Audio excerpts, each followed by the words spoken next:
It all started on a quiet Sunday morning when I was off duty, sitting on my porch enjoying a cup of coffee and the sound of birds instead of police radios. My neighborhood's HOA had been a thorn in my side for months. Constant letters, threats about lawn height, and even demands that I move my patrol vehicle out of sight. They didn't know who I was because I never bragged about my job. I believed respect should come from actions, not titles. But what happened that morning would change everything. A white SUV rolled slowly up my driveway, flashing red and blue lights on the dash. Two men stepped out wearing dark uniforms with badges that at first glance looked official. But to a trained eye like mine, the inconsistencies stood out instantly. Their patches didn't match any known department in the state, and the way they carried themselves screamed amateur. I leaned back in my chair, calm but alert. One of them barked, "You're under arrest for violation of HOA compliance orders." I nearly laughed, thinking this was some kind of prank.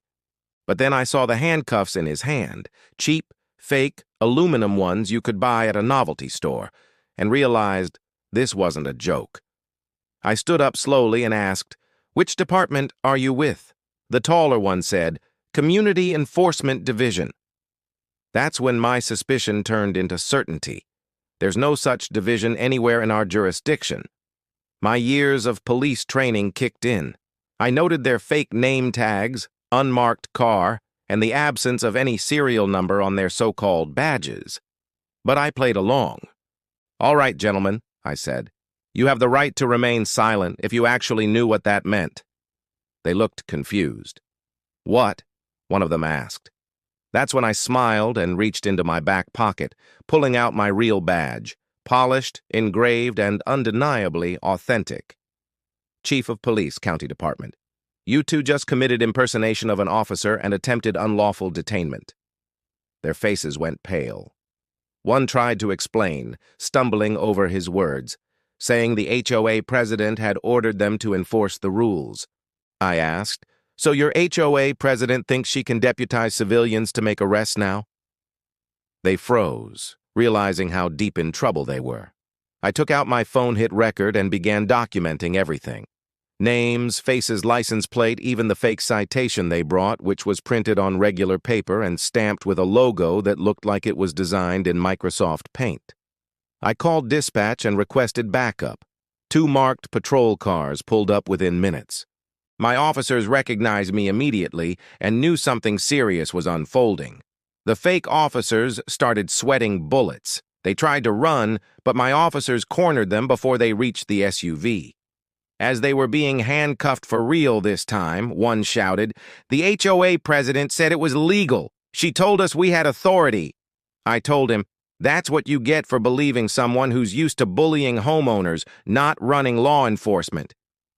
Later, we found out through investigation that the HOA president, a woman named Karen Whitmore, had hired these men, friends of her son, to intimidate me into complying with ridiculous HOA rules.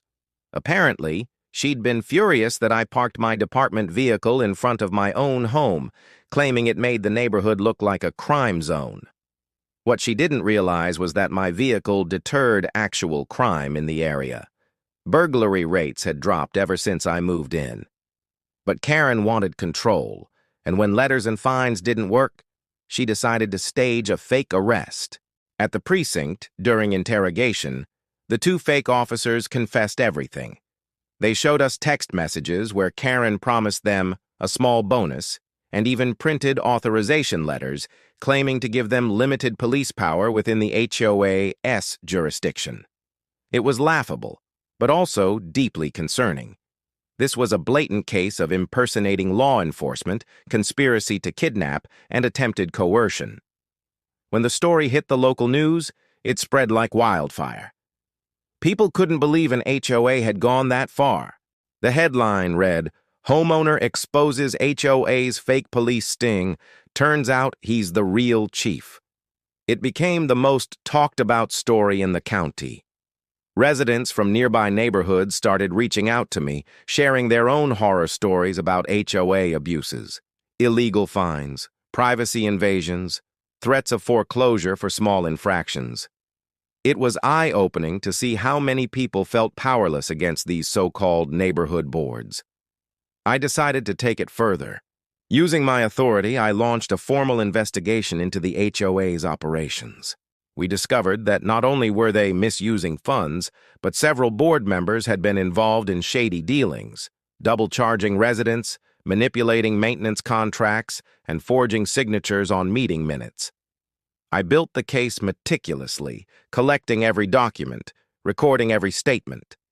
The justice I was about to deliver wasn't personal. It was civic duty. Weeks later, we executed a search warrant at the HOA office. Karen's face when we walked in with a real warrant and real officers was priceless. She tried to act innocent, saying she thought the arrest was just a community enforcement demonstration. But her text messages and emails told another story. She was charged with conspiracy, fraud, and solicitation of impersonation. The other board members scrambled to distance themselves from her, resigning one by one as the investigation unfolded. The most satisfying moment came during the HOA's emergency meeting when residents gathered to vote on dissolving the board. Karen showed up, trying to defend herself, but nobody wanted to hear her excuses. One resident stood up and said, "You tried to arrest the chief of police in his own home. You're lucky you're not behind bars already." The entire room applauded. The motion passed unanimously. The HOA was dissolved, and a new voluntary community association was formed, one that focused on support and transparency, not intimidation. In the aftermath, I worked with local officials to introduce new regulations on HOA powers, clear limits to prevent overreach, and ensure that any enforcement actions had to go through legal, accountable channels. The story became a lesson in how unchecked authority can lead to corruption, even in the smallest of organizations. What made this experience remarkable wasn't just the irony that the HOA tried to arrest a police chief. It was the broader message it carried. Too many people think titles give them the right to control others. But leadership isn't about control. It's about service and fairness. The same principles that guide real law enforcement, accountability, transparency, and respect, should apply to every organization, no matter how small. Looking back, I remember the day those fake officers showed up like it was yesterday. The confidence they had walking up my driveway, believing they were untouchable, and the shock that followed when they realized they had picked the wrong man. I didn't even raise my voice. I didn't have to. The law spoke for itself. That calm control, that unwavering confidence, that's what true authority looks like. After the news coverage, several police departments invited me to speak at leadership seminars. I shared the story not as a moment of revenge, but as an example of patience and justice. Because sometimes the sweetest victory isn't a T when you fight fire with fire, it's when you let truth and law burn brighter than ego and lies. Now, every time I drive past the old HOA office, which is now an empty building with a "for lease" sign, I can't help but smile. The same residents who once whispered complaints about fines and threats now wave at me when I patrol through. Kids play freely on lawns that were once violations, and neighbors greet each other instead of spying for infractions.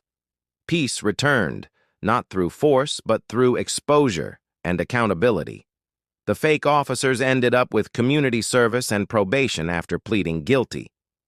They told the judge they'd learned their lesson and even apologized to me personally. I accepted their apology because I believe in redemption. They were misguided, not malicious. But for Karen and her corrupt board, the damage to their reputation was irreversible. Their names became a local warning. "Don T mess with authority, you done T understand." What started as an act of arrogance from an overbearing HOA turned into a story of poetic justice. The very person they tried to humiliate became the one who exposed their entire operation. It's a reminder that the truth has a way of surfacing no matter how many lies try to bury it.